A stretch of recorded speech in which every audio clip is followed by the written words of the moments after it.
జగిత్యాల జిల్లాలో ప్రజావాణి కార్యక్రమంలో ఉద్రిక్త పరిస్థితులు నెలకొన్నాయి. మాల్యాల్ మండలం నూకపల్లి గ్రామానికి చెందిన తన పట్టా భూమి ఆక్రమించారంటూ కలెక్టర్ ఫిర్యాదు చేస్తూ పురుగులమంది దెబ్బతో ఆందోళన దిగారు. తన భూమిని సర్పంచ్ సహా కొందరు అక్రమంగా కబ్జా చేస్తారని ఆరోపించారు. తాను లేని సమయంలో భూమిలో హద్దరాలు, ఫెన్సింగ్ను ట్రాక్టర్తో తొలగించారని వాపోయారు. గ్రామ పంచాయతీ అధికారులకు ఫిర్యాదు చేసిన చర్యలు తీసుకునేదని తెలిపారు. సర్పంచ్ ప్రోత్సాహంతో కొందరు బెదిరింపులకు పాల్పడుతున్నారని ఆవేదన వ్యక్తం చేశారు. కలెక్టర్కు సమస్య వివరిస్తూ పురుగులమందు డబ్బా బయటకు తీయడంతో ఉద్రిక్తత నెలకొనగా సిబ్బంది వెంటనే స్వాధీనం చేసుకుని పరిస్థితిని అదుపులోకి తీసుకొచ్చారు. ఘటనపై సమగ్ర విచారణ జరిపి న్యాయం చేస్తామని కలెక్టర్ హామీ ఇచ్చారు.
నేను నూకపల్లి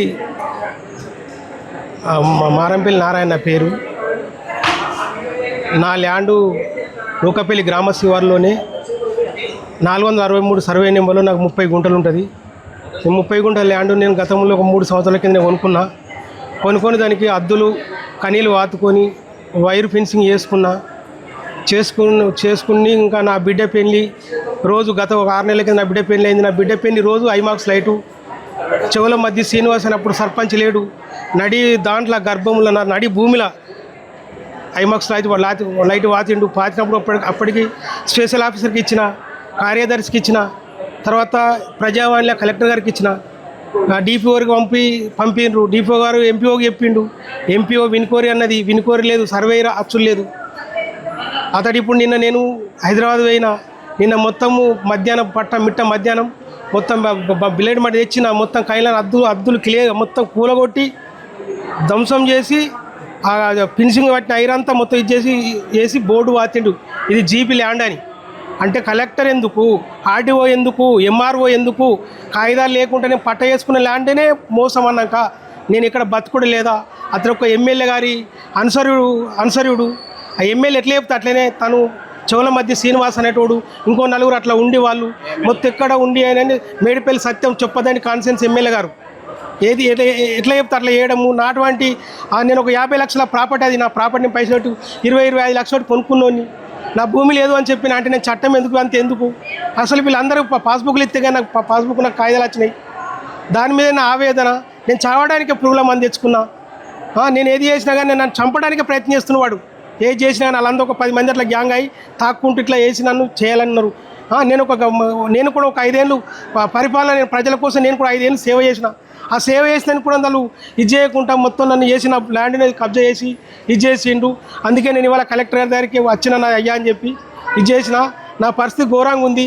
నన్ను ఆదుకునే వాళ్ళంతా ప్రభుత్వం ఇంత ద్రోహం చేస్తుంటుంటే మరి నేను ఏం చేయాలి అనే విషయంలో నేను చాలా బాధపడుతున్నా. నేను సావడానికైనా సిద్ధం ఉన్నా. ల్యాండ్ విషయంలో నేను చచ్చినా కానీ మన ఆర్టీసీ డ్రైవర్ చనిపోయింది కదా, అట్లానే పైసలు ప్రభుత్వం ఎత్తుకోవచ్చు. మరి నా ల్యాండ్ కోల్పోవడానికి జీపీకి ఏ హక్కు ఉంటుంది? జీపీకి ఎలాంటి హక్కు ఉంటుంది? దానికి పేపర్ ఉంటుందా, వారి కాయలు ఉంటా? ప్రైవేట్ ల్యాండ్లో ఐమాక్స్ ఎట్లా అతడు కబ్జా ఎట్లా ఎత్తారు? ఒక సర్పంచ్గా ఉండి సర్పంచ్కి కబ్జా చేసే హక్కులు సర్పంచ్కి ఉన్నాయా? ఒక గవర్నమెంట్ ల్యాండ్ గేట్ అయితే నన్ను ఇచ్చేయని, డాక్యుమెంట్ ప్రకారంగా నాకు లేకపోతే నన్ను ఇప్పుడే అరెస్ట్ చేయని, డాక్యుమెంట్ ప్రకారం లేకపోతే అరెస్ట్ చేయని. కానీ గవర్నమెంట్ ల్యాండ్ అయితే వాళ్ళు ఇది చేసుకున్న పట్టా ల్యాండ్లకి ఎట్లా ఇది చేస్తారని నేను కలెక్టర్కి ఇప్పుడు అందుకే ఇచ్చడానికి వచ్చిన పరిస్థితికి ఇది.